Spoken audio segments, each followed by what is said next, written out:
happy Halloween, viewers. That just sounded like someone knocked on the door. We're going to tell you some of our own hand-selected ghost stories. Sometimes on the ghost tour, Something just like ran their fingers down my shoulder. and two things to remember. Whoa. One, every word of them is completely true. And she shows me her hand and there's literally blood. And she was freaked out. And two, every one of them takes place exactly where we are seated right now. Spirits of the Bordello. Spirits of the Bordello. What the was that? There's something in here. And with that, let's begin.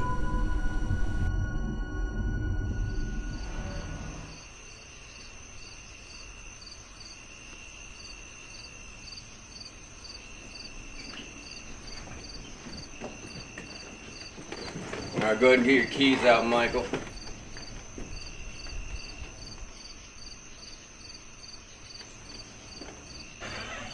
Hey, There's a guy in the bushes.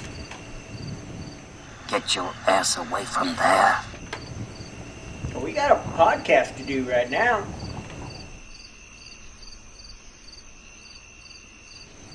Yeah. Have a good night. You know, every kid in Goldfield thinks this place is haunted. They may be right.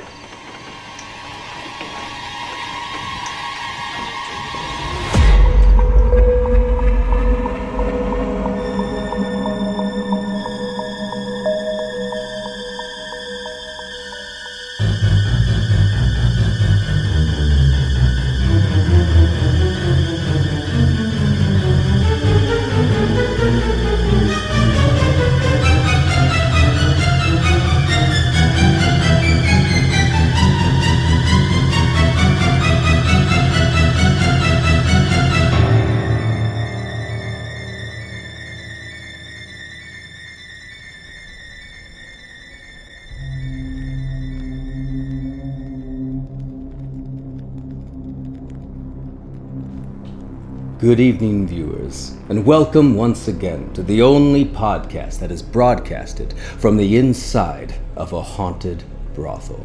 And tonight's episode is brought to you by the moment that Linus found out about the Great Pumpkin. Have you ever actually thought about who it was that actually told him about the Great Pumpkin? Whoever it was that actually put a little kid's life at risk by actually endangering him to tell him to go into a dark pumpkin patch in the middle of the night.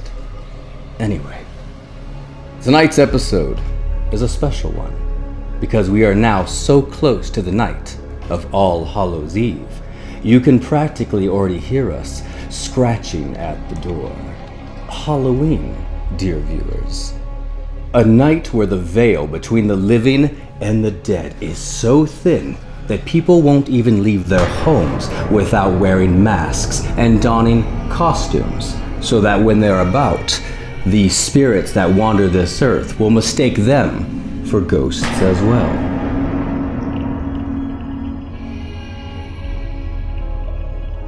And in keeping in this centuries-old tradition, we tonight are also dressed in costumes. For tonight, we have come dressed as our favorite ghost tour guides.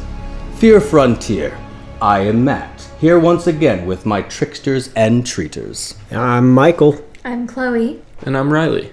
And tonight's episode, viewers, in some ways may be what you've come to expect from our podcast, but in other ways, it might be something more.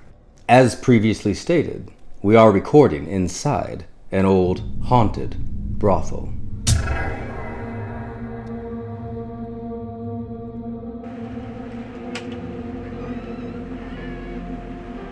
And those of you who have been fortunate enough, or perhaps unfortunate enough, to actually visit this brothel, know that in here, the veil is already pretty thin to begin with.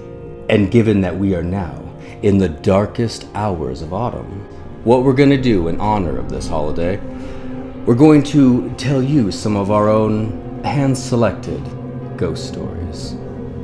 And 2 things to remember. 1, every word of them is completely true. And 2, every one of them takes place exactly where we are seated right now. So happy Halloween, viewers. Happy Halloween, Bordello, and happy Halloween to Fear Frontier. Now, before we begin, though, just to sort of set the mood and get things started off right tonight, we're going to begin with an invitation. So everybody, put your hands on top of the table. Now, repeat after me. Spirits of the Bordello. Spirits of the Bordello. We, Fear Frontier. We, Fear Frontier. As we tell tales about this room tonight, As we tell tales about this room tonight, we invite those that dwell here to join us tonight. we invite those who dwell here to join us tonight. And if you wish yourselves to be known, And if you wish yourselves to be known, you are more than welcome, every one of you, to do so. You are more than welcome, every one of you, to do so. And with that, let's begin.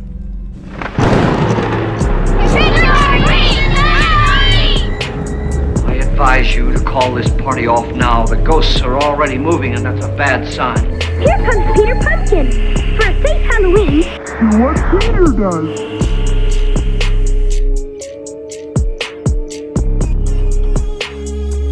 I think everyone wonders what they would do if they saw a ghost. Now, before we delve into these very true stories that take place in this very building, I just want to go on record saying I have always loved Halloween. I think all of us have, after all. You can't really dislike something like Halloween and wind up doing what we do for a living. So before we get into these dark tales, and believe me, you viewers, the stories we tell tonight are all gonna be on the darker side. But before we go there, I want to take it back because I have always grown up loving this holiday, the decorations, the mood, as well as those Halloween specials. Yeah. Cartoons, TV shows, movies. There's so many that before we begin, I wouldn't mind knowing some of your guys' favorites. Did you guys grow up with those as well? Yep. Oh, yeah. You did. Yeah. So, I mean, I guess since I brought this up, I can sort of lead off because there's so many great classics for everything from Charlie Brown to Garfield's Halloween to even all these scary episodes and sitcoms that had Halloween specials. But I want to go with Happy Days of all things, because in Happy Days Season 2, there is an episode simply called Haunted. Have any of you seen it? It's been a long time. Now, the thing about this episode is that it is actually terrifying. I mean, it's Happy Days with Richie and the Fawns and all this, but it is a legitimately frightening episode that I actually think had a hand in inspiring me to tell ghost stories, because I used to borrow imageries and ideas from that episode and tell the neighborhood kids ghost stories and get us all in trouble because they were scared. They would always cry to their moms and stuff. Oh, Matt, tell me a scary story. And they're like, the episode is all about a Halloween party taking place in an old house that's supposed to be haunted, but the woman who owned the house was decapitated. The old Magnolia Simpson's house. And so everyone wants to have this Halloween party, but everybody's afraid of it, and our main cast won't admit to each other that they're afraid to go in there, and it actually gets frightening as they begin to pull pranks on each other. It actually gets to a point where by the end of the episode, there is what appears to be the ghost of a headless woman walking down the stairs, scaring everybody, and it legitimately can give you chills if you're caught off guard. As a little kid, thinking this is just going to be another Happy Days episode. It is legitimately frightening to see the ghost of this headless woman walking down the stairs in this ghostly voice threatening to kill the party guest. She literally walks down the stairs going like, "Who has my head? I'll chop off yours." And it's legitimately like bone chilling to a 5-year-old, which I probably was 4 or 5 the first time I saw it. So that's always been a very memorable one to me. Holds a special place in my heart. I recommend checking it out. But what about you guys? What are some of your favorites? Go for it, Michael. All right. Well, you mentioned it before in the very beginning is Charlie Brown's The Great Pumpkin. Yes. And that's just the one that comes to mind. We watch that every single Halloween. You know, by far that's one of my favorites. And we always went to pumpkin patches and haunted hay rides and stuff like that. So we were always going through the pumpkin patches at night and looking for the Great Pumpkin when I was a kid. I can't even think about it or hear the music without getting extremely nostalgic, almost to the point of emotional. That's a heavy one for me too, in a good way. But what about Chloe? I sort of have two. Because there's one that's more like classic Halloween. Me and my sister, since we were very young, probably too young to be watching the show, watched the Treehouse of Horrors on The Simpsons. Nice. We still do to this day. I don't watch The Simpsons, but I still will tune in for that episode every Halloween. It's classic. It's hilarious. It's a little spooky, but it's fun. Also, I will say, like, the newer, like, Disney movies that focus on, like, Dia de los Muertos, I quite like, because it focuses on, like, Halloween, but from, like, obviously a different perspective, because Dia de los Muertos is not the same thing. But, like, I like that there's that representation of, like, Mexican culture, because that's also a really, really important holiday in my culture. Even more so than I would say like Halloween is to most people. Yeah, well, that makes perfect sense.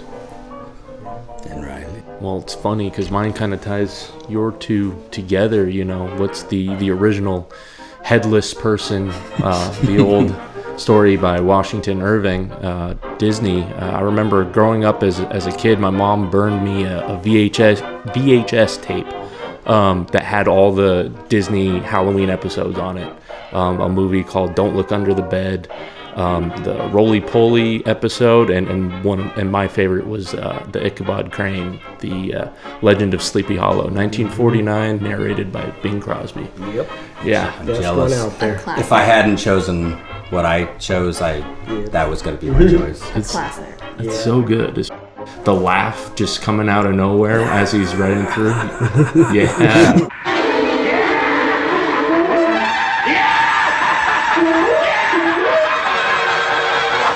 Yeah, so I don't know. That just does it for me. But. No, that's another very nostalgic one. My dad and I grew up watching that. Well, I didn't grow up with my dad. My dad showed me that while I was growing up. Yeah, and as a ghost tour guide, I always think of this scene with Ron Bone when he comes out and like, just gather around, now elucidate what goes like on what we when do. It gets late. Like, yeah.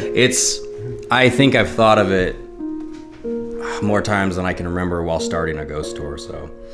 But, so funny because like Sleepy Hollow and like Ichabod Crane, all that like lives in my head rent free, but less so because of the movie and more so because of the actual story. I've read the book. I've read the book too, and I love the book.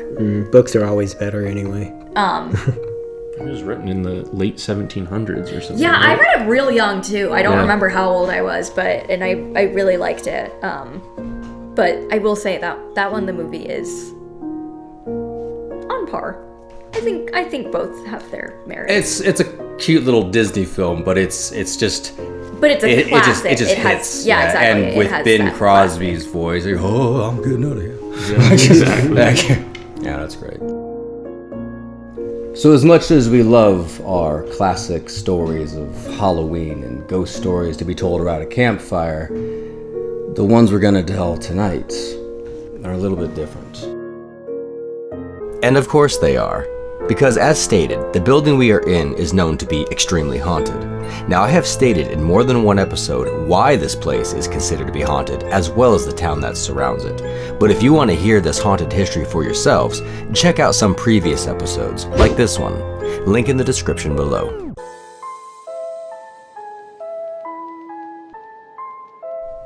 But just know that the very grounds that this bordello are on are at the foot of the infamous Superstition Mountains, which has been said to be cursed for centuries. And everyone who dies within this desert is then forced to dwell here. Now, so that might sound like something out of fiction, but the people at this table, we've heard many things that would frighten, to say the least, the average person that might walk in here at night. So pull up a chair, dear viewers, and get comfortable. So of course a lot of people are led to wonder, when you say a building's haunted, where's your proof?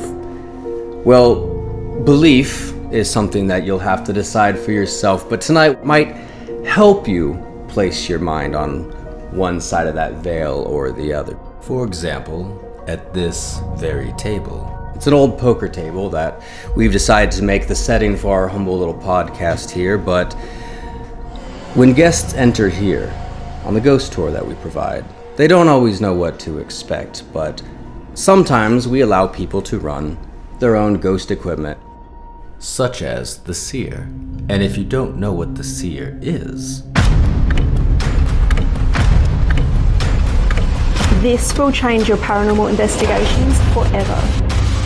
This is a world-first paranormal tool that leverages the power of artificial intelligence and combines it with the environmental sensory readings of your device. Basically, Seer will grab words and phrases generated by an investigator's phone and run these through an advanced artificial intelligence algorithm that is going to produce unique visuals, and then in turn display these on your phone screen. Think about it, they say a picture paints 1,000 words, so imagine the types of questions that you can ask GhostTube Seer. Can you show me what you look like? Can you show me what this place used to look like? Can you show me what's happening around you?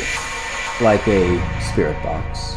But instead of simply providing a word to be translated from the frequencies it's picking up, it is instead going to actually use artificial intelligence to draw a picture that interprets what that word may be. So I ask you at the table here, what do you do when a guest pulls you aside to tell you they're running the seer on your ghost tour in this very room, and they pull up this?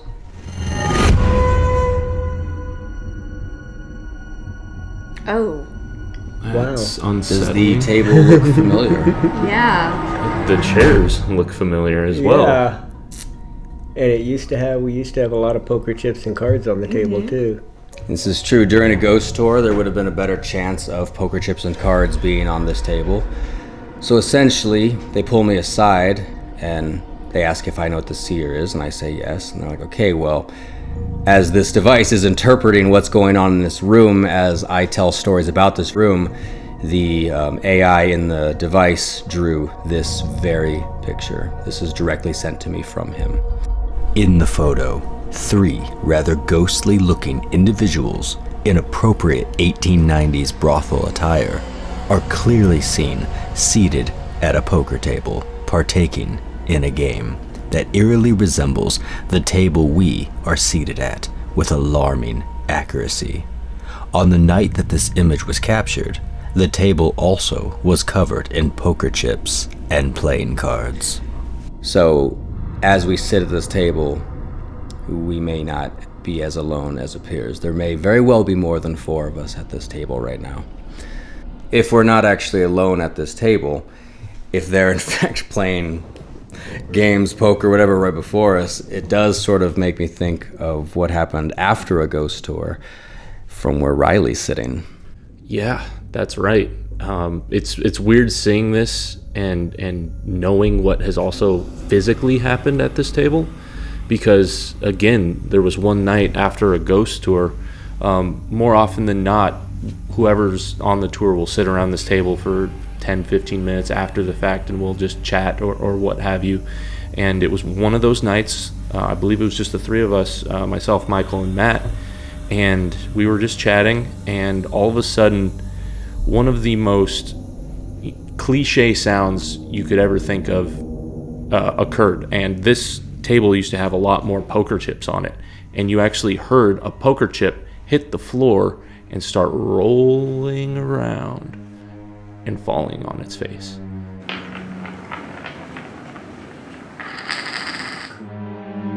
That's exactly what we heard. And we're all looking at each other, and I looked over and I saw right here on the floor a poker chip. And for those of you who don't know, there's a rug underneath this table. So to have a poker chip fly that far off onto the hardwood floor, it would need some force to it. And we don't like to assume, okay, that was paranormal. We tested it. There was other poker chips trying to mimic it, trying to replicate what just happened. We couldn't without a significant amount of force, let alone getting it to roll on its edge like that. And just to make it even weirder, I leant over and I picked it up, and it was noticeably cold. I remember. You handed it to me. It was like a block of ice. That was the first words out of my mouth was, Matt, what does this feel like? And ice cold. I handed it to him. We picked up other chips. They were normal. They were just room temperature, just like they would be as you'd expect them to be. Yeah. So, between that picture that came up and between what happened at this table, I don't doubt that when we're not here, or maybe when we are here, there's somebody playing some games. Yeah. So. And then, looking back at the picture, that's exactly what I thought. It immediately put me in mind, one, we might not actually be alone here as it seems, and two, about maybe one of them caused that poker chip to fly across the room if they're sitting here playing games right in the middle of our ghost tours and us talking at this table. Interrupted them and they... Yeah. So it turns out maybe we're messing up their game. Yeah, they wanted us out, so... Well, that ain't gonna work. No. No, this is our time. Exactly. And if you do want us out... Don't be moving stuff. Show us. Because that's gonna make us stay. No. No, if you really want us out of here, I'm sure you can get our undivided attention. That does remind me of what happened after the second ghost tour of the season, when we were all sitting here and something touched me. Oh yeah, I remember that. Yeah. We were all sitting here chit-chatting and something touched me in a place that you would expect to get touched in a brothel if you were a woman. And it freaked me out so bad, I jumped out of my chair. I was sitting right there. Yep, I jumped out of my chair and I walked out. And I said, they were like, oh, we'll come back in. Nope, I'm okay. Yeah, we were they confused. Wanted me out. We were like... done. Yeah, it rattled you, but I do remember that. Yeah. Yeah. It's crazy. It is, and that's the thing. There's so many places that people will claim is haunted, and it's fun, stories, and it's always fun to go in a place that's said to be haunted and peek around like, ooh, what's that, or what's here, but this brothel hits different. In particular, if people were to ask me, you've heard it's haunted, but I mean, what proof do you have? The night that this place sort of reached out and told me something was wrong with it was the night you and I came up here with several friends. You know exactly the night I'm talking about, when... So this wasn't even on a ghost tour, this was before the ghost tour. And there was one night in particular that Michael and I, and several other friends, including the, at the time, manager of this place, by the name of Bethany. We decided to venture up into the brothel late one night, and it was all in fun, but we decided we were gonna have some spooky fun. It's dark. Oh, it was a treat. You and me were fairly new to the town at the time. It was sort of a treat to get to see the brothel from the inside at night. That was a big deal. So I thought it'd be fun to take things up a notch. And standing just a few feet where I'm sitting now, I decided to call out toward Bethany, because Bethany being the manager, I thought to myself, well, if there's anything actually here, odds are it's going to know who she is. It's going to recognize her. So I decided to test whatever is in here. Now, from there, with Bethany standing right behind where Chloe is,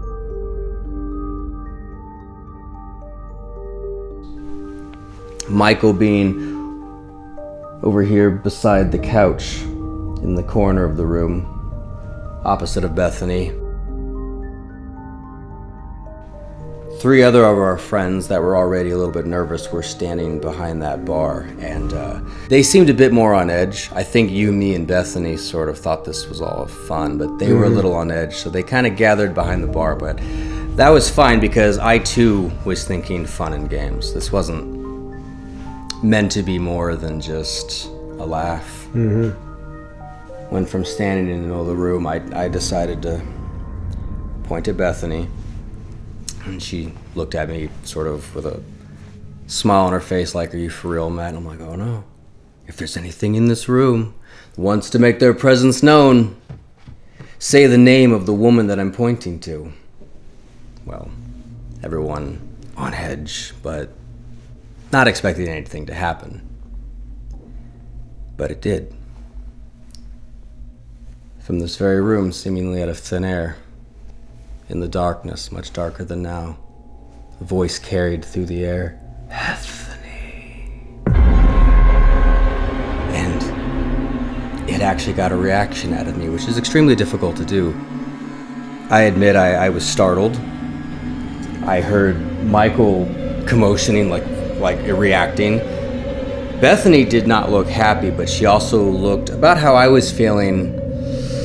Not convinced that, it's a prank, it's a game. So there's something here. Like, there's no way that really just happened. But the 3 behind the bar, they don't look guilty. They look like they want to leave. Now, I actually talked them into staying because I wanted to be convinced. And I don't know how I compelled them to stay, but they did. Notice they were huddled a little closer after that, but they stood behind the bar. Bethany stood right back directly where she originally was. Michael returned over there, and I returned to where I originally was, and even though this was all still part of us trying to have a spooky fun night in here, no one was laughing when I pointed to Bethany a second time, and this time in a stern voice, almost mad, I don't even know at what. "If there's something here that truly, unmistakably wants to make their presence known, say the name of the woman I am pointing to a second time, and I promise I won't ask a third time." And from the darkness right back there, every one of us heard unmistakably, "Bethany." Before I could even react, the 3 behind the bar just run for the door. I don't even stop them. They run out, door slams open. You can hear them screaming down the spiral staircase. I can hear their screams through these windows running down the street. Michael and I we shut the door, and immediately, what was that? Did that really just happen? So we start checking this whole place for anything that could prove this to be a hoax. We're looking for recording devices and phones and audio devices, and there's just nothing there. But we realize after that our friend Bethany did not run out with the others. She was laying on the floor right behind where Michael is now. So we immediately run over, help our friend up. She's pale. She's sort of limp as we try to lift her off the ground. She seems woozy, lightheaded, and her head rolls back, and we both just look right at her face. Tears running down her cheeks, and it looked almost as if she wasn't even breathing, which was terrifying to see. And I know you and I are thinking the same thing. We got to get her out of here. What is going on? But before we can even speak to each other, we witness 3 red nail marks appear down her chest. And you and I don't even speak to each other. We just grab our friend and start running for that door, all the while I'm thinking, what the hell is actually happening in here tonight? And on the way to the door, I look back at you, and while doing so, 3 more red nail marks begin to appear down her back. And at that point, is this my fault? Is our friend okay? Fear and emotion are starting to mix. It's not fun anymore. When we get her out of the building, we get her down those stairs to the ground below, and immediately she starts to breathe again. She seems okay, but she's not going back up there. Okay. Michael and I go, and we shut the place down, we lock up. She waits a few feet down the street, kind of backing up, looking at the place. We get down there, it's okay. We get her out of there. Now, to this day, I don't completely know what happened. Bethany is okay. We blamed each other for, well, like in years. Not even that long ago, they were still, it was you, Matt. No, it wasn't. I wasn't throwing my voice around the room, and I certainly didn't scratch you like we were. And then Bethany admitted to having nightmares for weeks. And she's okay. And she would, after a while, she would return here. She didn't feel the same about it, but she would return. And it just never felt the same, even now. Even on ghost tours or even this podcast, when we walk in to set up, it's kind of like, hello, Bordello. Remember that night? And I swear, whatever said her name is here remembering. Now, a lot of you out there who have watched Fear Frontier on other ghost shows and YouTube channels or have been on the tour might know that story. But tonight, we're going to show a little more that maybe you didn't know. I'm not even positive if you three do. So, there is one channel, if you've seen it, you'll be familiar with this, but you might not realize how much this shook me, how much of a connection this was between the night I'm about to tell you and the night that we heard Bethany's name get called. But of all the paranormal investigators that have come up here to document and record and display on places like YouTube, one of my personal favorite experiences was when I came up here on a dark and stormy night with the channel Amy's Crypt. If you're not familiar with it, check it out. Link in the description below. But while we were in here, they also had the seer, the same one that provided the images of these spirits sitting at this table. We also caught something interesting. Now, I don't know if you guys have seen it or not, but I'm going to show it to you right now, an abridged version, so that I can get your reactions. Sounds good. You hearing noises behind me? This place is waking up. It's weird too because I almost feel like someone pulled my hair right before that. Maybe they did. Yeah. Maybe we're talking about they need a new Bethany.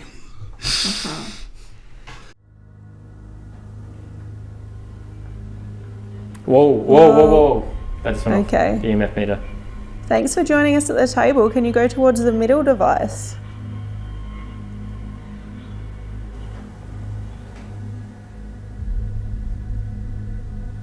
Please don't tell me that was that bloody mannequin. It's like right next to me. No, because over there you can hear wind form, like hitting against the wood. That may not have been the wind. Yeah. Of course, I'm the one sitting right here next to the mannequin. Yeah. There's a new gentleman in the bordello. What do you want to show him? I've only got a little bit of money.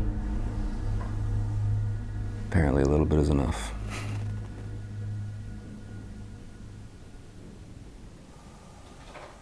Oh, whoa. That's something. Okay, we've got this mannequin right here sitting in a chair. She looks pretty comfortable. This one here. Did the EMF just go off again? Yeah. It did. Thank you. Okay, so we've got potential mannequin activity going on. I mean, they should recognize me, those that are in here. Maybe you could try and use this to demonstrate. Whoa! Thank you. I feel like this is like Ruth Salem style here. Yeah, I just got chills then too. Okay, so there's someone here. Speaking of chills, did it just get colder? Yeah, I've got chills. Okay, we're getting proximity and the EMF. Yeah. They are here. We've still got my friend in the mannequin room.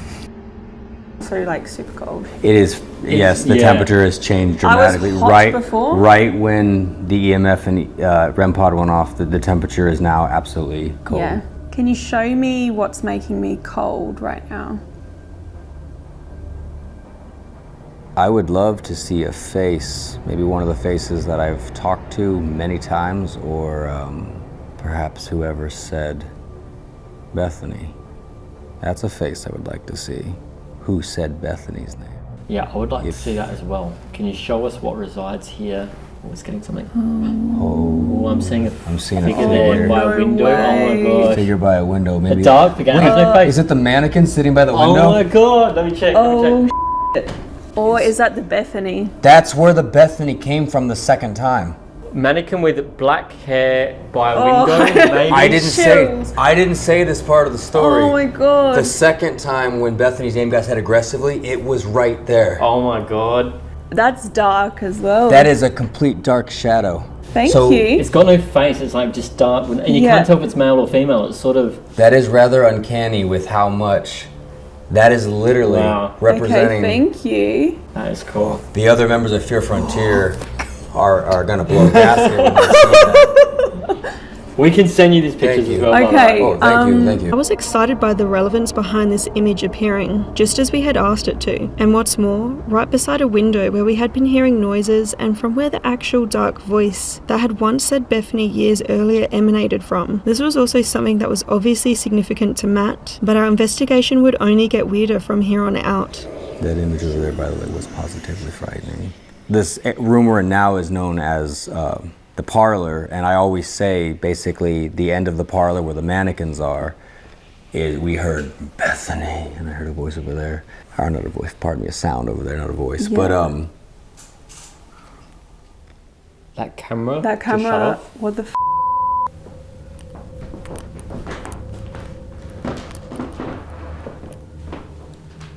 Did it shut off? Yeah, it's dead. It's off.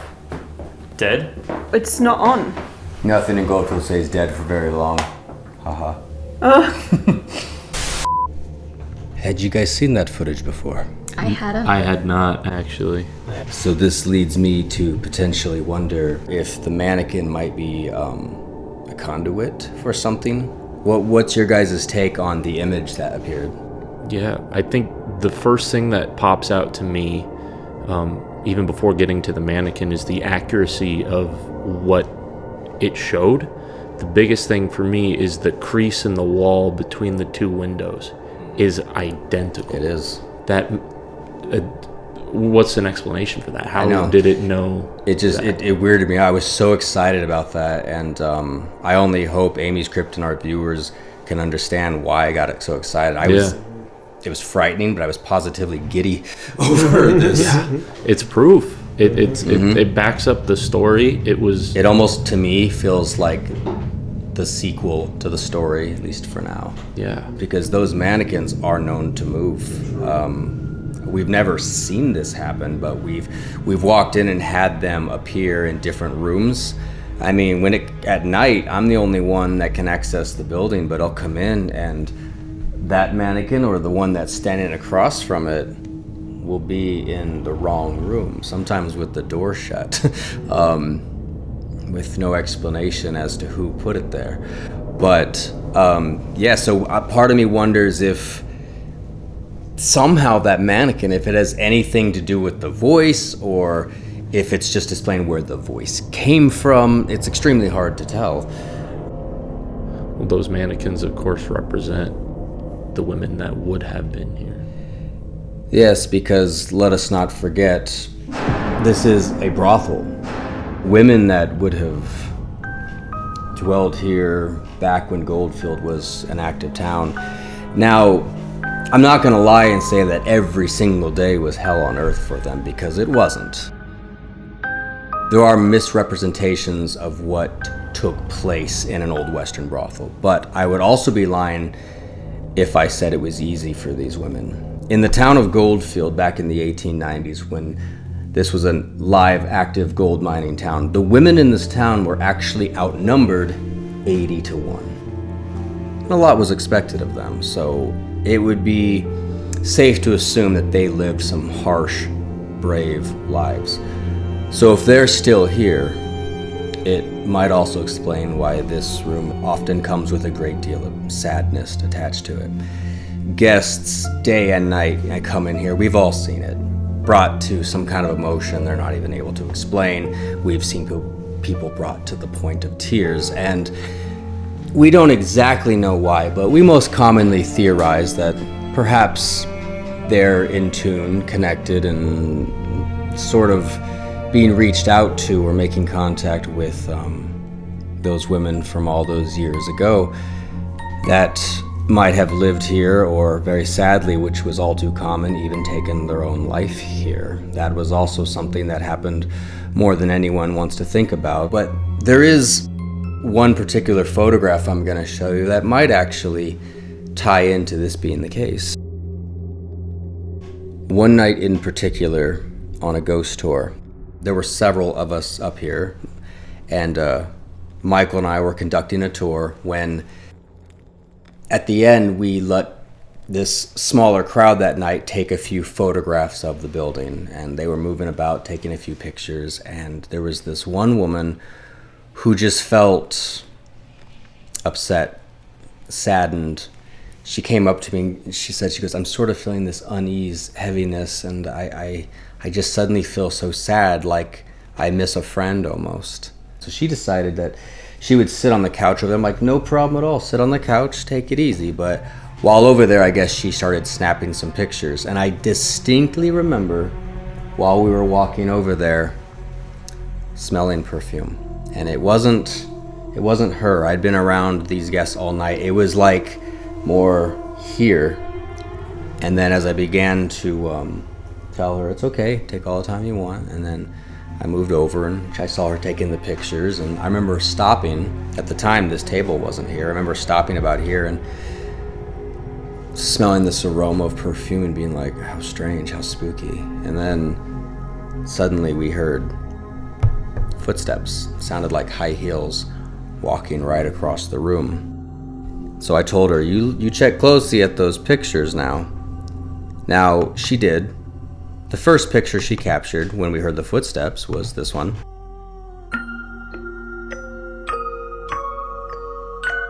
There's some sort of orb or mist washing right across the center of the room. This is the exact...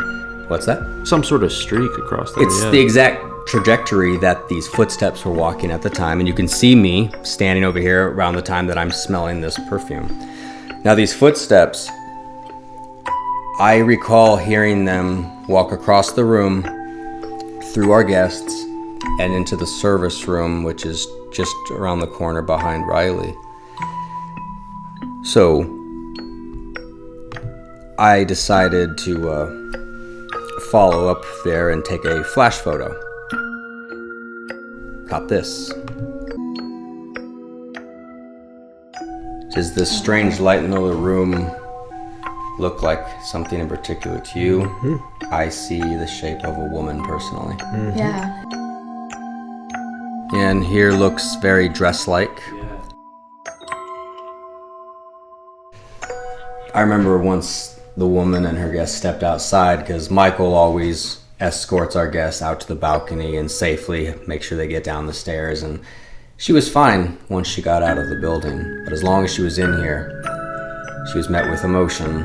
Mm-hmm. On the same night we smelled perfume, heard high-heeled footsteps across this wooden floor, followed by this photo in the room right on the other side of that wall. So you took a photo right where those footsteps led to. Where they led to. And that's... It's a flash photo. That's really interesting. Mm-hmm. Which also a flash photo, I don't think it would... wouldn't reflect. I don't think it would reflect anything like that. It wouldn't reflect off the wall, or the bed sheet. If anything, it'd reflect off the pictures. Absolutely. I feel weird. In what way? I keep feeling like something's touching, like my head and my shoulders. Really? Yeah. Quit bothering her. You bother me though. Yeah. Riley's up for grabs. Yeah. We are hearing like slight noises though. Yeah, like there's stuff going on behind me, and I'm feeling like bugs are on my skin. Hang in there. What the fuck was that? Yeah, that was... Did you hear that? I did. I know exactly what that was. That was the bathtub. bathtub. That was the bathtub. Do it again for us.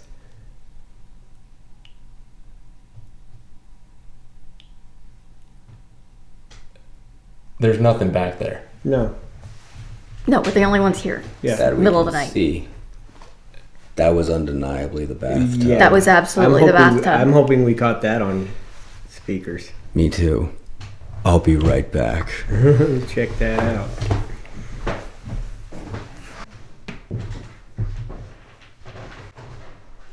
So, the madam's room is the room at the end of the hall here. There's an old original copper bathtub, and we all think we might have just heard it. Hello?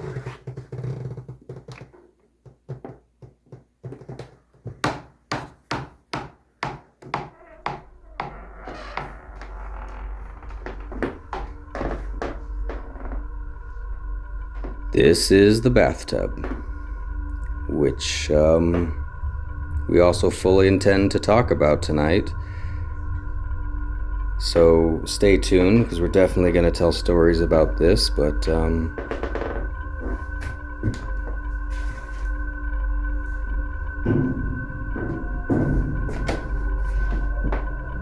That sounded pretty close. That was really close. Yeah, that was... okay.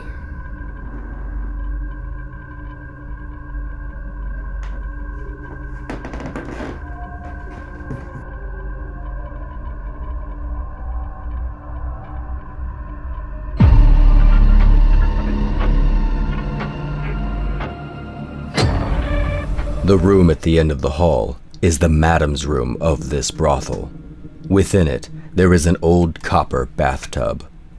As odd as it may seem, the tub has been known to make strange sounds as if still in use to this very day, and also seems to be used as a sign of communication from those wishing to make contact with people in the brothel. Even the ghost adventurers themselves, while visiting this town, have experienced strange phenomena around this seemingly ordinary antique tub. Oh, yeah.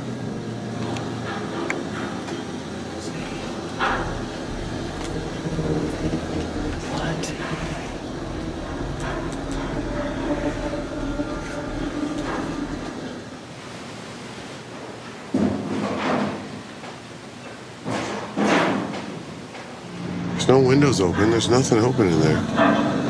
Oh my... You know what that is? What? That's that tub. Yes, the copper tub. Right. That's the copper tub in the bedroom. Wow. Like someone's in there taking a bath. Right. I quickly head inside by myself to try to make contact with whatever is up there, while the others stay back at Nerve to keep an eye on me.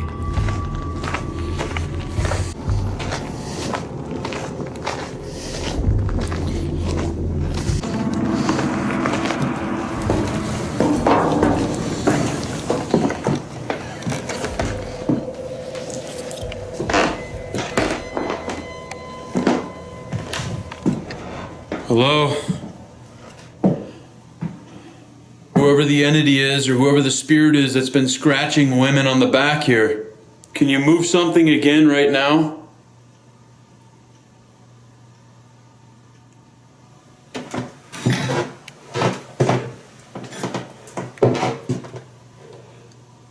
There's the copper tub that we heard back at base camp. Can you make those noises again? Is this your home? Is this where you sleep and stay?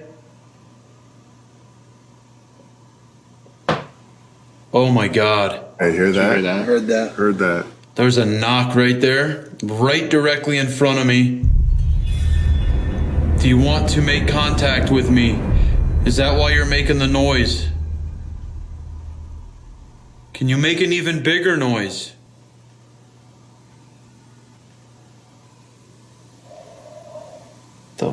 Was that? What was that, dude? That scared me. It was like a growl. I jumped. It went. Yeah, that made me jump hearing that. Can you make an even bigger noise?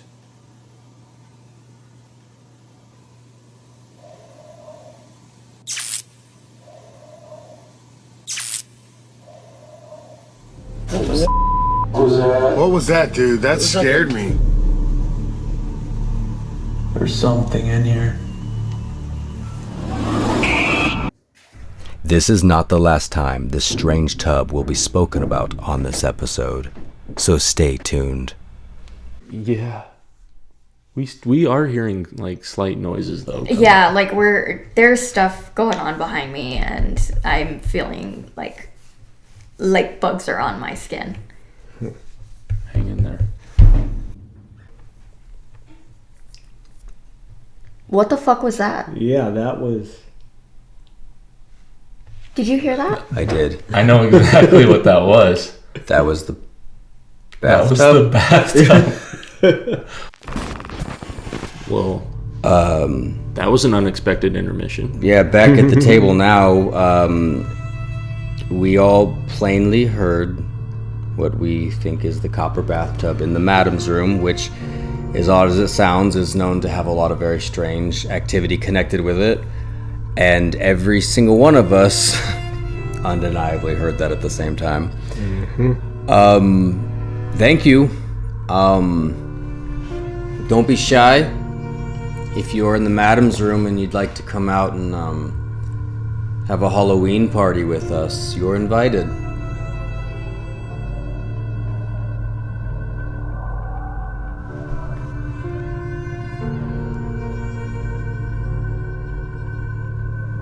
So we're going to go ahead and we're going to continue. But if you feel the need to get our attention again, you are absolutely more than welcome to. I wouldn't mind knowing who it was that might have made that sound back there, that might have been messing with the bathtub. We're going to tell another story about a woman that might also dwell here, and if she's present, we would love to hear from her. Be very happy to hear from her. And her name is Rachel. Michael's going to talk about you right now, Rachel. So... Yes.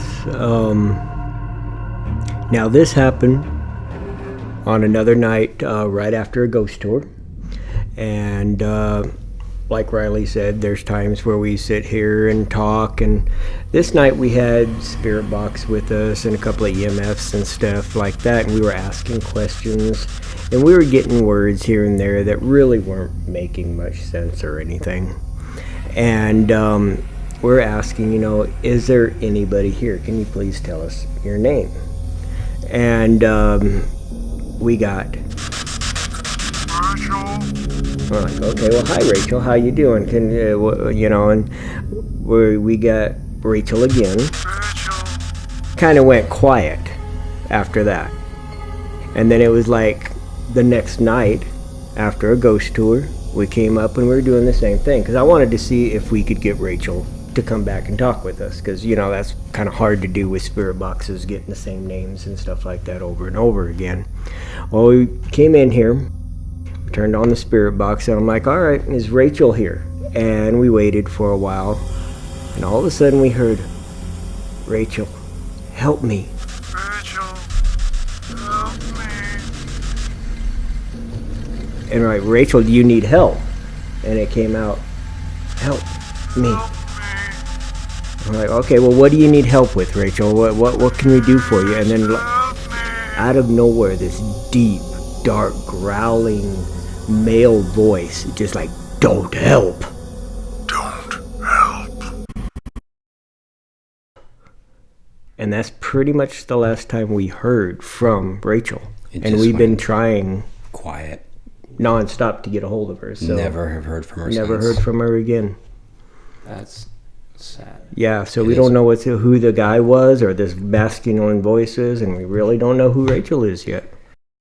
So the spirit or whatever it was that said don't help, that's also unfortunately part of the bordello. Yeah. It seems that we got some dominant figures here that... I thought I heard something behind me. Something from that back room a little bit. And I don't mean to be weird, but for most of that story, Michael, it felt like there were nails going through my hair. I'm not gonna lie, I've felt that literally all night. Like, I been feel looking over here I feel the nonstop. most uncomfortable that I've felt in this bordello ever, which is weird. Because you were because just... I think that there's a reason why. Yeah, which is really weird because you stayed up here by yourself while we were setting up, and you said it was peaceful and it was quiet. So I wonder if... I feel like there is a very oppressive masculine energy in this space right now. I thought I heard footsteps. So for those of you that are watching me, I thought I heard 2 or 3 right behind me. And I can tell none of you heard it. No, I didn't hear that. No, I heard it. I'm getting a weird pain, like right back here. Leave her alone.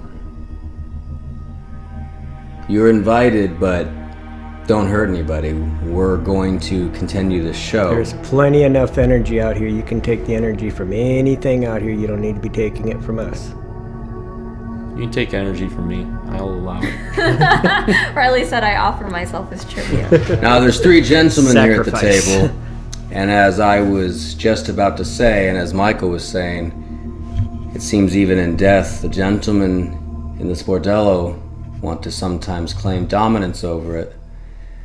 So there's definitely a male presence here as well. And sometimes it also will reach out. You okay? Yeah, I'm fine. That That's That the just sounded like someone knocked on the door. third time I heard that.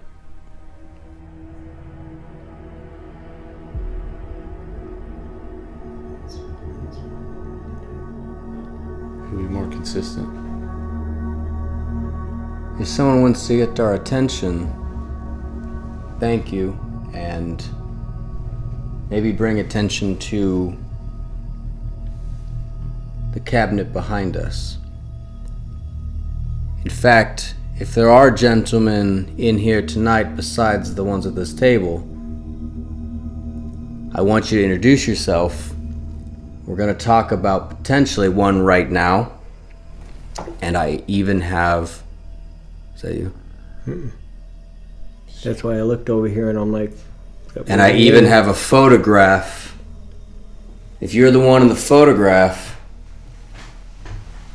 let your presence be known. Sometimes on the ghost tour... Okay. That freaked me out. Something just like ran their fingers down my shoulder. I said leave her alone. Can you just step out for a while? No, I'm okay. That freaked me out. Here's the rules. Maybe we should have addressed the rules from the beginning. If someone doesn't want to be touched, don't touch them. It's a party. You can touch me. Touch me. You can touch Michael, and I am okay with it. We're okay with it. As I feel. But you will follow the rules, or I again? Well, as Riley gets a scalp massage. Literally, that's what it feels like. He's also going to share a story with us because one of our most requested photos Riley likes to talk about. A lot of times, of course, there are people at the end of the tours, they love to take photos in here, and a lot of the people that do that, I ask them if they're interested in seeing what's been caught in here in the past. And this one in particular, I was here for that night, and it was very strange. Just the before and after really hit me, and I was like, I don't know what it is. There could be an explanation, but from what we saw and from what we experienced that night, I don't know. So let's see what the audience thinks. So this was the first photograph that a gentleman at the end of the tour had taken. And of course, dapper. Very dapper in his hat and everything. And you can see, right, this is at the very corner right between where Matt and Michael are sitting right now. This very cabinet. That very cabinet. And that's where I kind of want the viewer to pay attention to, is that mirror inside the cabinet.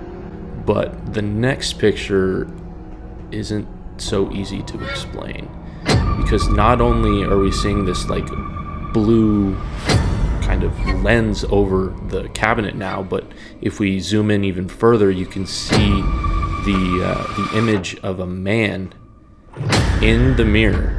And there were only about 9 or 10 people on that tour that night. The hair, right? Yeah, sorry. I'm so sorry. Continue. Oh, you're good. The man in the picture, we looked around and knew that none of the people on the tour that night were wearing anything similar to what we're seeing, this kind of button up or this jacket with a little bit of a stomach there. You can see how it goes below the waist with a hand that looks like it's resting on either a cane or the hilt to a sword, maybe.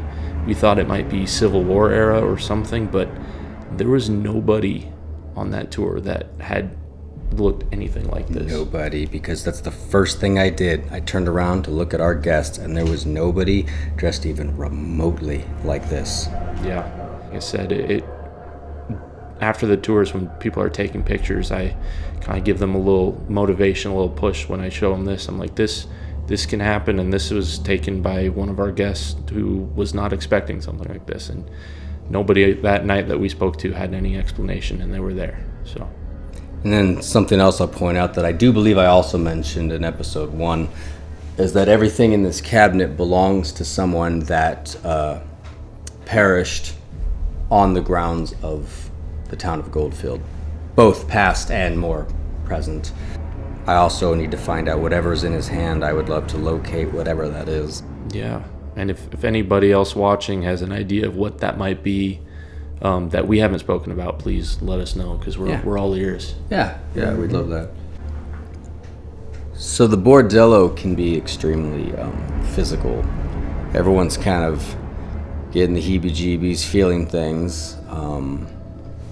Earlier I told you all the story of how Bethany was literally scratched down her chest and back. What I have now that I don't know if any of you have seen, just a few scratches that have actually been given to guests on the ghost tour. This happened in this very room. Those are 3 scratches. Mm-hmm. It is 3, isn't it? 1, 2, and then the third one on the far side. Wow. I mean, that's... I was just about to say it could have been the belt, but maybe not. And nope. Then that's 3. not a belt. That's 3. Those are nail marks. Mm-hmm. That happened. I recognize the shirt. Right behind where Chloe's sitting. Yeah. I remember this one. I remember he was scared. He wasn't thrilled about it. No, he wasn't.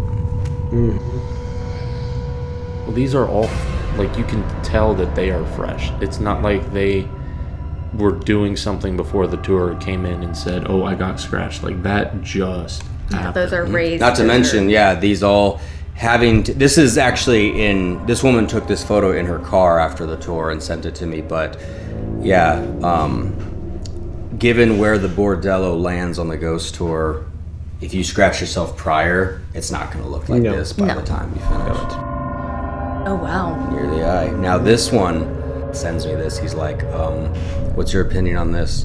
And I'm just like, wow, so close to the eye. Yeah. I know, right? Wow.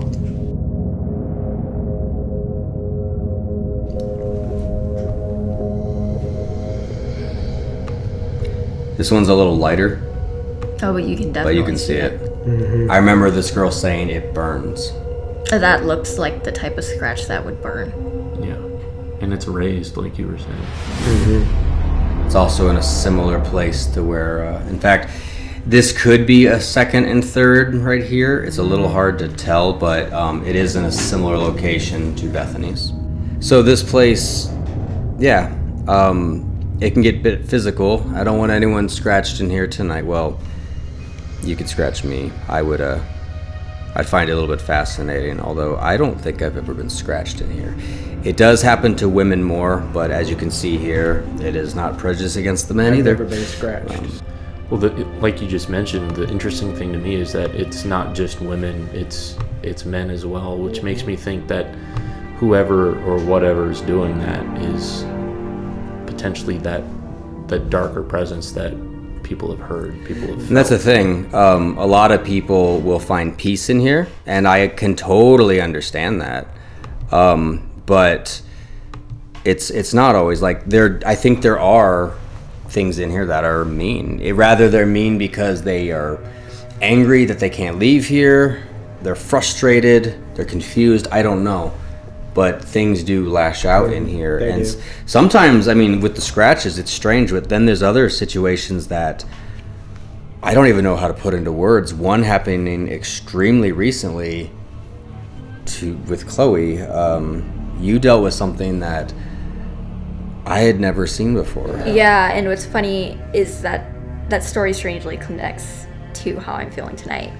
But I'll get to that at the end of the story. But yeah, there was one night where I was, I'd gotten off of work, so I joined the tour late.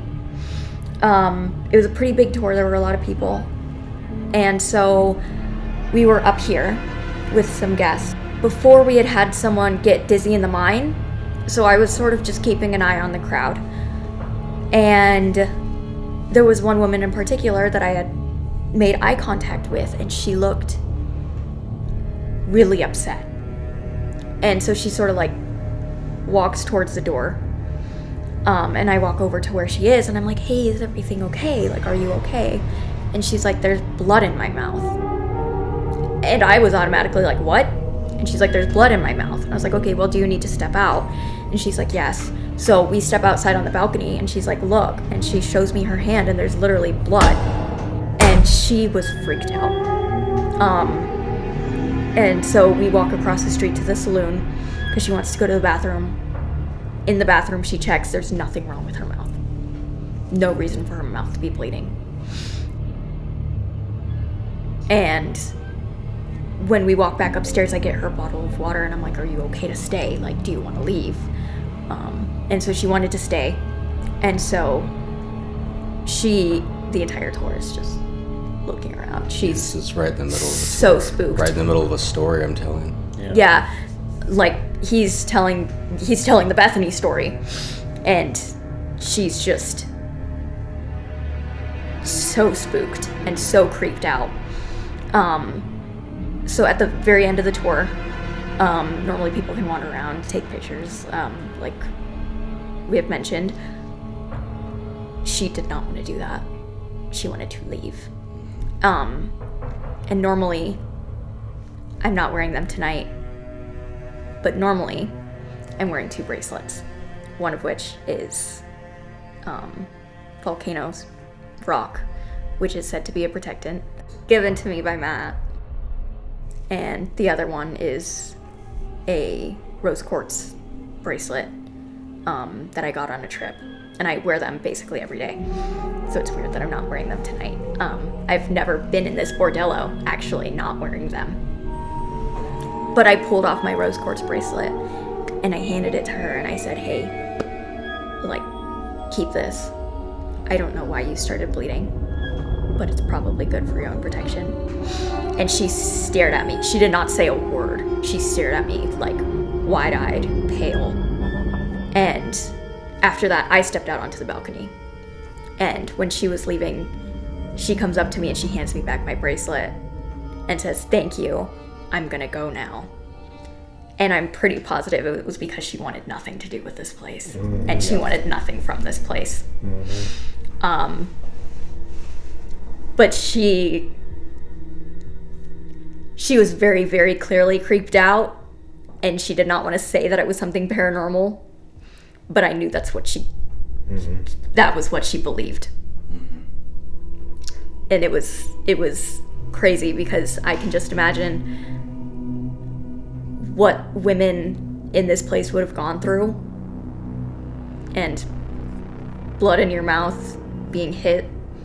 Like, I can just understand where that pain could come from. Yeah. And how some of that energy could even be residual. And that's why it affects the women in the bordello the way it does. Yeah, it's kind of a dark place in life, and it's become, I guess, something of a dark gateway for today.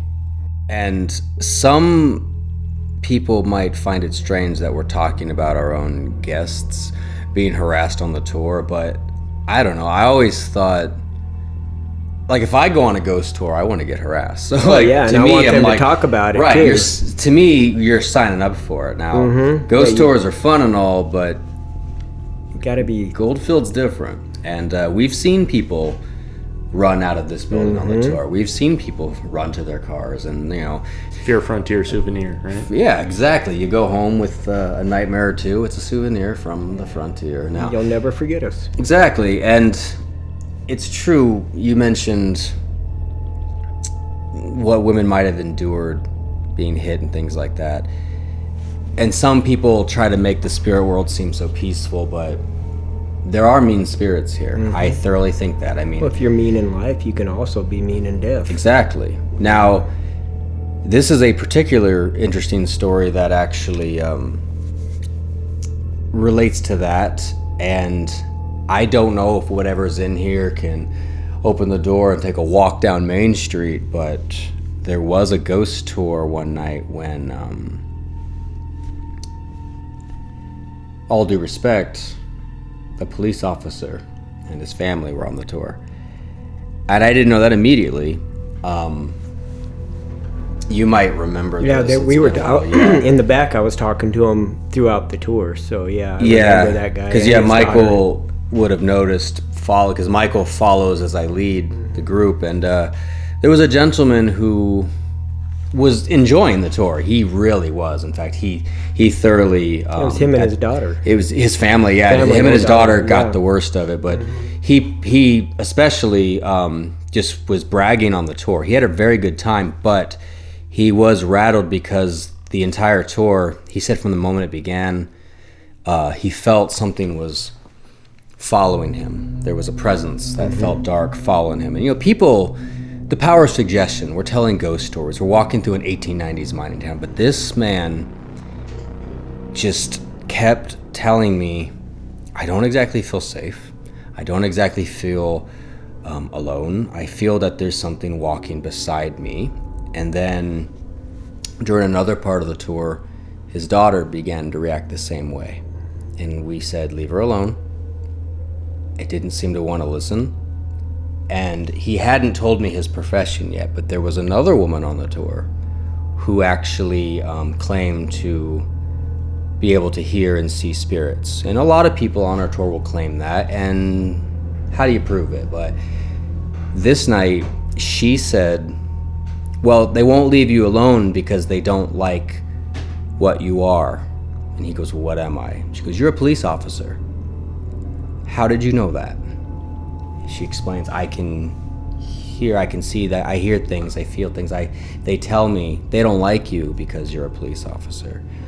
Now, I didn't know what to make of this, so I'm kind of like, what, like, leave him alone, like, what is that like? And I'm like, why are you almost talking to my guest this way? And he's like, well, it would make sense, wouldn't it? And he was just so rattled, and for the rest of the tour, his family just kept like doing this. And I'm like, are you guys okay? They're like, it won't leave us alone. But they were the type that, as frightened as they were, also felt a bit fascinated with it. But we get in the bordello, and I'm telling stories from where Mike is standing, and I distinctly remember him leaning on that bar right where that jack-o'-lantern is lit.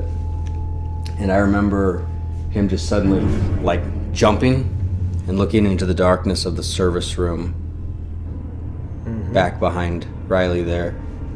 And I'm like, are you okay? He's like, something frightened me. He saw something. Yeah, oh, that's right. You were behind the bar. He seen something. He saw something in the darkness move. And the woman on the tour said, what's following you is in that room. And he said, okay, it can stay in there. And I swear, half joking, he pulls out his phone, snaps a shot of the darkness. Not a flash photo, just a picture of the darkness. I have the photo he took. This is what the room looked like in his photo.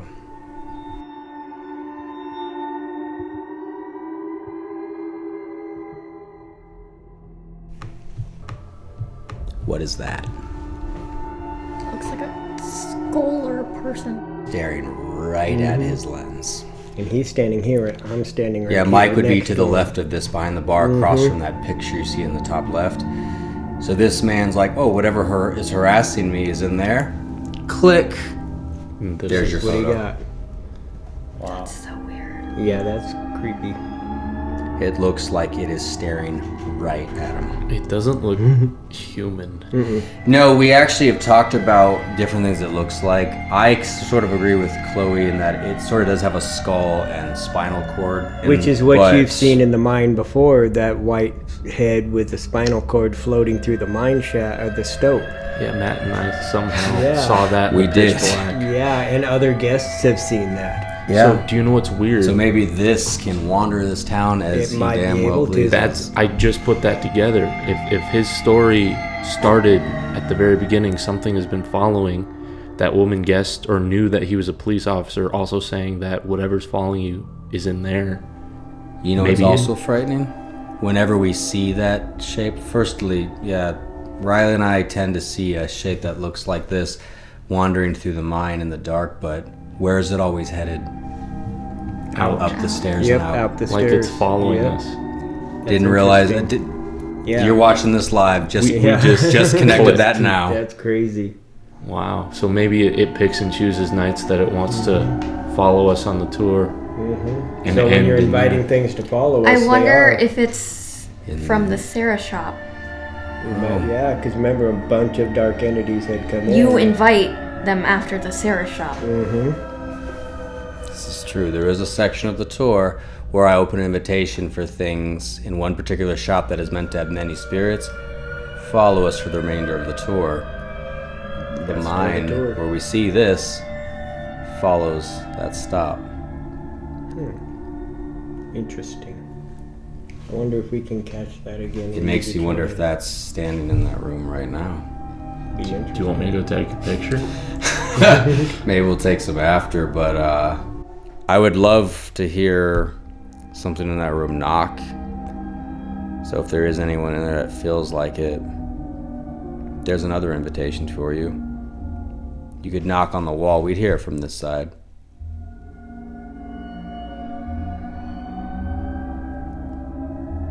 We're going to continue, but anytime you want, give us a loud, audible sound.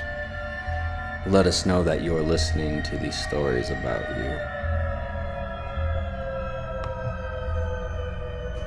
Also, we've mentioned the service room a few times, and one room we haven't really mentioned is what lies beyond that at the end of the hall, the madam's room. Now, you saw me earlier go back there when we heard the copper tub, which we're going to mention in a moment, but the madam's room That is a particularly active room. was that the copper tub again? It was something from the madam's room. Can you do that a little louder? Did it again. I heard it again. It was about the same volume, but I heard it again.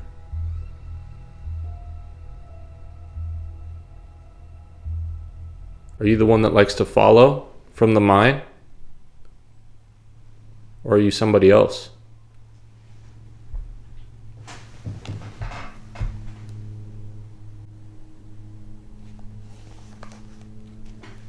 It's alright. I swear I just saw a hand reach around the door. That scared I the heard crap out of me. I heard a sound right when you reacted. That scared the crap out of me. I saw fingers wrap around the door. Can you open the door?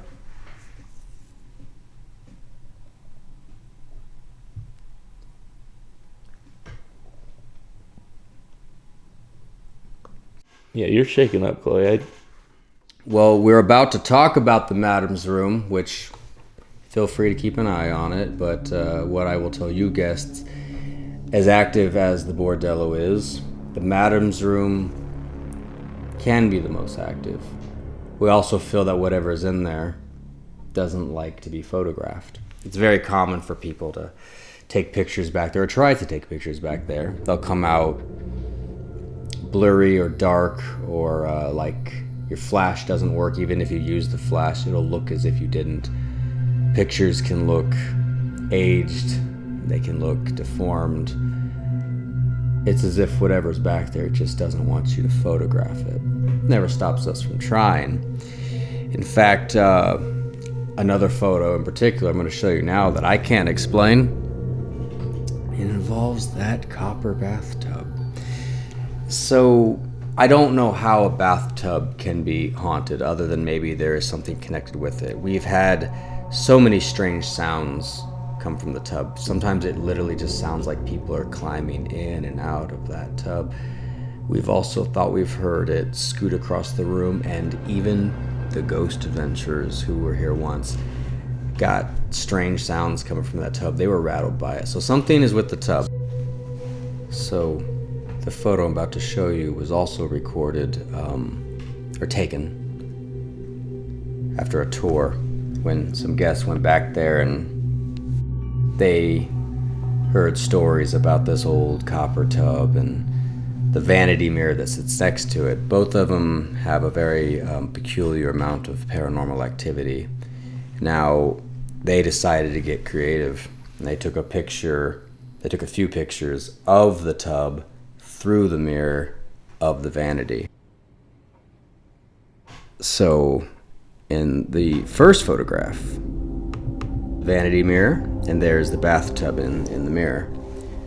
This red curtain behind it, we're all familiar with it. There's a red curtain that hangs behind it in the room there. But you can plainly see there's nothing particular about this. Yeah, right, Chloe? Mm-hmm. Nothing particular about it, but then a second later they take a second photo. Nothing there. Third photo. Nothing there. Suddenly the fourth photo. What is that?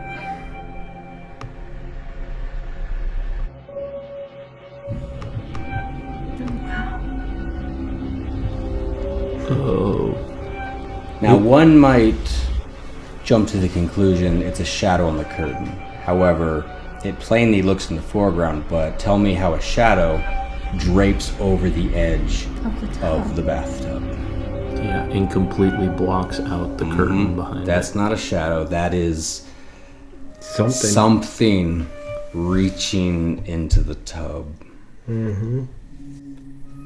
The same tub that we thought we heard earlier tonight, and the same tub that people get strange feelings around, and we've even had spirit boxes go off around that tub and say words like dirty, diseased, clean. Now, I wish I had an explanation, but we don't. But if something in the room wants to give me an explanation, I am all ears.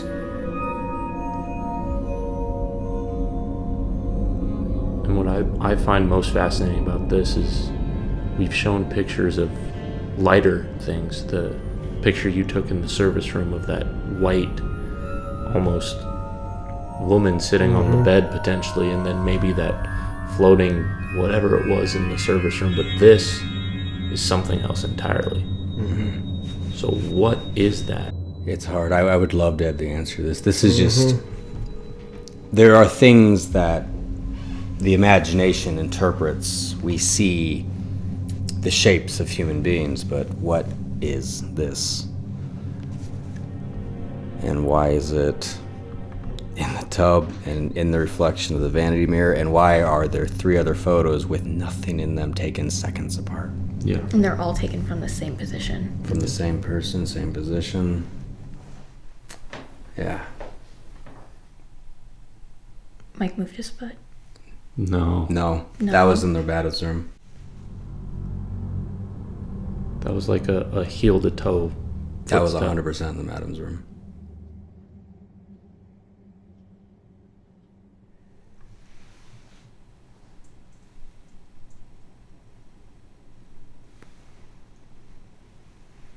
Thank you. Do you know that we're talking about you?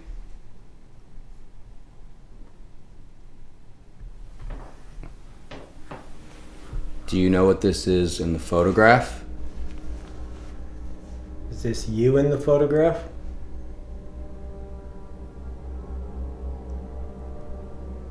Maybe speakers pick up EVPs, maybe. It's possible.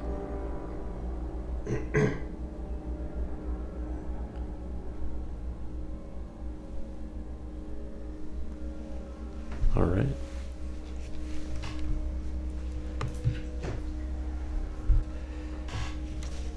So as I mentioned, it's not just the bathtub, but the mirror, the vanity mirror. It's a bit of a combination, which is why it's cool that these people were able to use one to kind of see the other.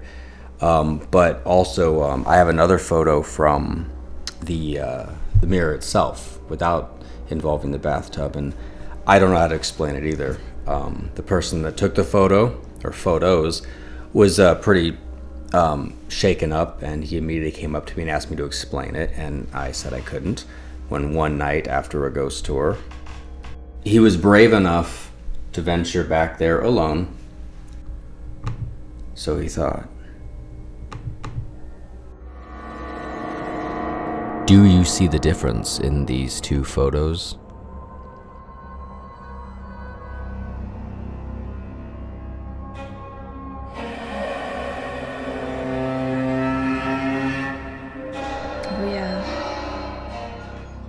Haunted brothel, where he stood in front of this antique makeup table, looked into the mirror, and snapped 3 consecutive photographs. The first was with the flash on, and as you can see, this caused a glare in the seemingly ordinary mirror.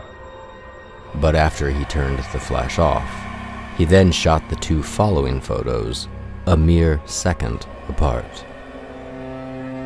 The first photo seems normal, the man taking a photo directly into the mirror of the old madam's room.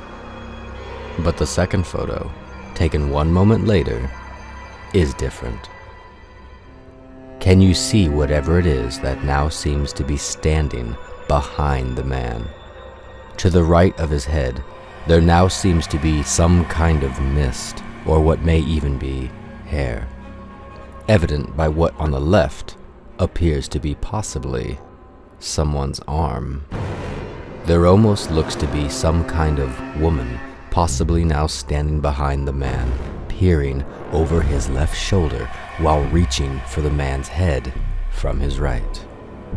All the while, the man seems to not notice a thing while taking these photos. He was alone in the room while taking these pictures.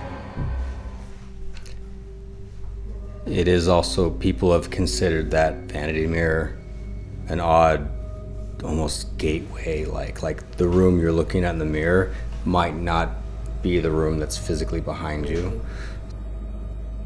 And we've gotten a lot of very strange photos from it, but this man in particular was both terrified and excited for us to show it. So hey, I hope you see it. Now it's in the podcast. But I have no idea what that could be. And he was alone. I remember him. In fact, I remember seeing the flash from his first photo because I was by the bar, and I remember him coming out being like, Matt, like, and he was just, can you, like, you know, and I'm like, yeah, send him to me and I'll take a close look, and he did. And I just sat there like, I don't have an answer, because this man was alone. This man was alone back there. It almost looks like the hair that you mentioned. Like there's enough human features to it that, yeah, it's weird. It almost looks like a woman wearing a veil. Like there's something in front. Like there's a side of a face, and then there's the veil. Yeah. There's more than one photo that has been taken of this mirror that has reflected what looks like a woman in a veil. Could be something to that.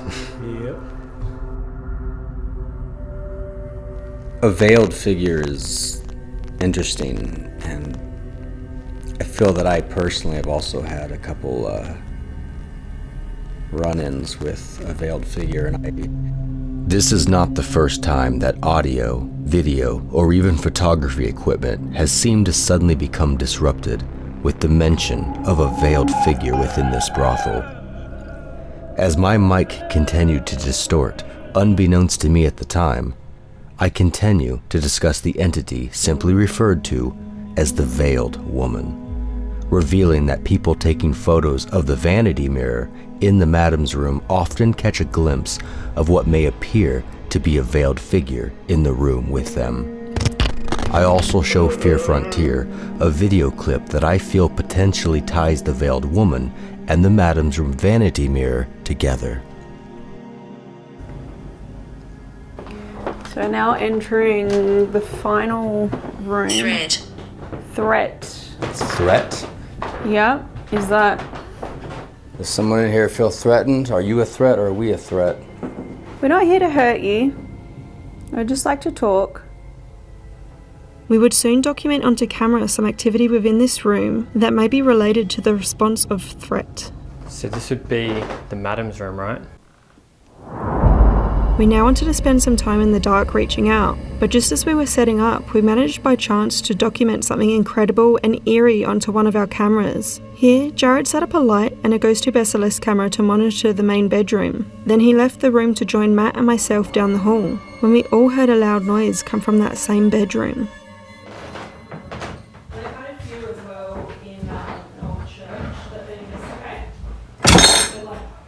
What was that? I don't know what that was. Let me check. I'm recording in there. You were recording? Yeah. Okay, I've got an idea of what it is. Alright, let's go investigate. Okay, so is that got audio on? This? Sound check, this yep. So guys, we were just chit-chatting in the main area of the bordello. I just set up an SLS camera like literally a minute before this happened in the madam's room, and we all heard a metallic rustling in that room, and we were recording in there. So we're about to go now and have a look. I have a suspicion. It's a piece of jewelry that I noticed myself when I was setting up the SLS camera. Here. It was this. That's the noise that we all heard. You know what? Did you like touch that? Maybe it's like you shouldn't have been playing with someone's jewelry and you got too close to it, because that's right where you've set up all this stuff. I don't know, but this would have caught that sound. After this caught it and we all heard it, we just started rolling everything else. So just context. This all happened really quickly for us, and since we were in the other room, we were not fully aware of what had happened. We simply thought that perhaps this piece of jewelry had been moved. Watching the replay reveals that the entire table the camera was perched on moved in such a way as if someone had angrily smashed their fist upon it. You can see the camera jump from this, and there's no way it was caused by something shifting or falling over from gravity, as nothing was knocked over or out of place. Additionally, as this happened, an SLS figure appears in the mirror for a split second. Further to this, a few light anomalies appear right from where the activity happened, and they seem to make their way across the room. Whether you believe this may be some kind of energy or light reflecting from dust, it doesn't make it any less interesting, as it shows there was some kind of movement within the empty room. Could this tie into the response of threat we received earlier, or did our presence anger someone? What was that? What was that? What was that? Never had that happen, to my knowledge, but it doesn't really make sense unless it fell from something. This is flat on the table. This was flat on the table when I set it up. Yeah, this doesn't... There's nothing for it to fall from. It seems as if it was moved. Can you just film what it is, Jared? So, it seems as if something would walk over and physically move it. As you can see, it's flat on that table. It's not dangling. It sounded like it was more than just like one thing though. It was like a few like jingles. Maybe something was trying to see why this bright light was here, what's going on here, and moved it. Because it was not long after you guys set up. We were just standing right outside the hall. Yeah, all three of us were out there as well. I have even claimed to have seen the veiled woman myself, not once, but twice, and without the aid of equipment or the mirror, but actually in the flesh, once during a ghost tour and once after. When entering the bordello with many guests one night, as I led guests into the parlor and placed my lantern upon the table, I saw a woman in a black veil standing only a few feet away, before she seemed to step backward into the shadows and vanish.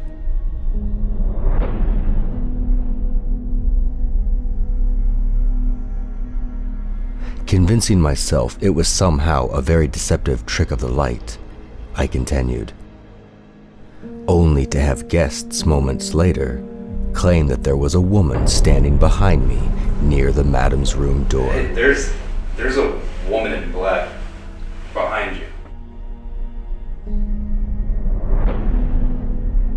I had not told a soul about what I saw, so naturally, I was very startled when multiple guests claimed to see her. I turned to be faced with nothing but darkness. Everyone screamed, claiming she was just there a moment ago. I decided to investigate the madam's room.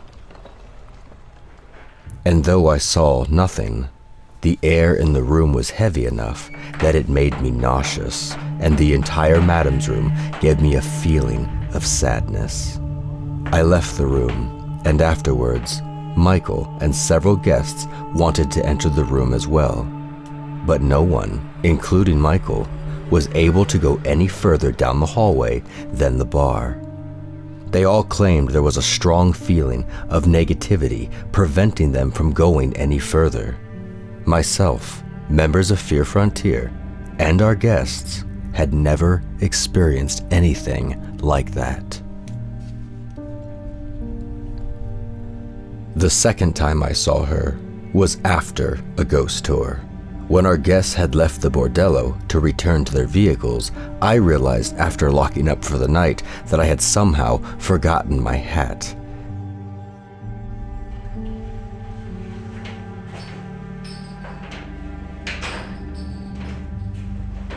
As I returned to get it, finding the hat with ease, I glanced into the hallway and was startled to see the woman standing in the hall. So vividly, she blocked a white dress that was hanging behind her, making it very easy to depict an actual physical being standing before me. I looked away, and when I glanced back, I was frightened to see that she was still there.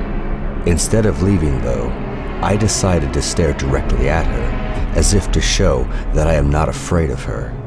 While doing so, she washed away into the shadows before my very eyes.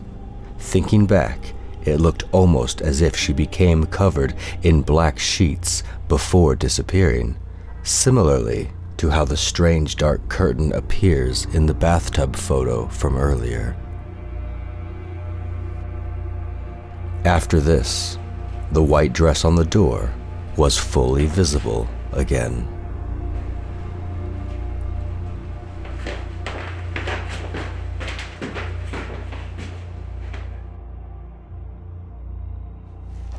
I leave, assuming I took the time to lock the door behind me. Went back down the stairs and told you what happened, and I'm like, I think the veiled woman is a reality. I think she's part of our bordello. And she was completely blocking out the dress, almost? Yeah, that's how I knew there was a woman standing there, and I could tell by the way she was standing in front of the dress that there was a veil and dark dress, and that her hands were in front of her in some capacity, just like they were the first time. Wow. I think we'll see her again. What was once sort of fear and confusion is sort of melted into me thinking maybe that's just a very sad woman. Maybe that's where the sadness in this room comes from. Maybe she is the sorrow of the bordello. Manifestation of sorrow, yeah. Yeah, there's no way for us to know right now, but I would love to know someday. So if you ever want to Explain it to me. I won't be afraid of you. I would actually very much like to meet you closer.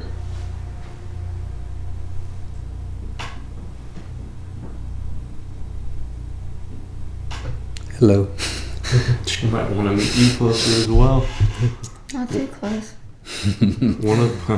Yeah, well. One of those cameras had to have picked that up. I hope so. But, yeah. Quite a little, Halloween experience we've had here tonight. A little bit, yeah. I kind of active. Very expectedly unexpected. That makes any sense? Yep. I think they know we're here, and I think they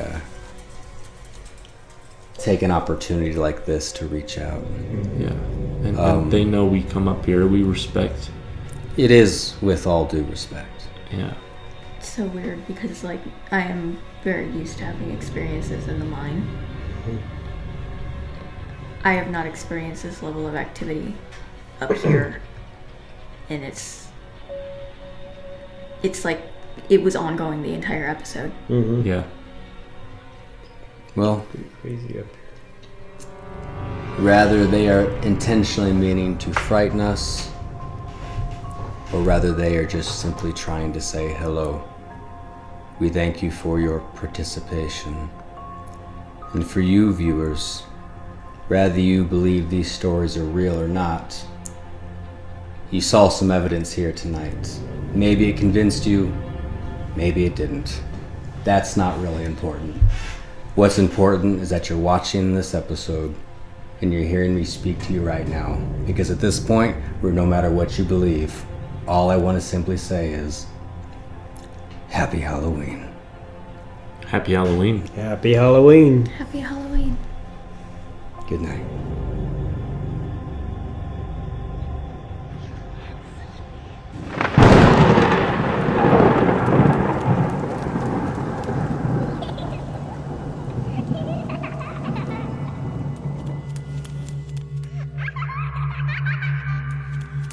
Trick or treat.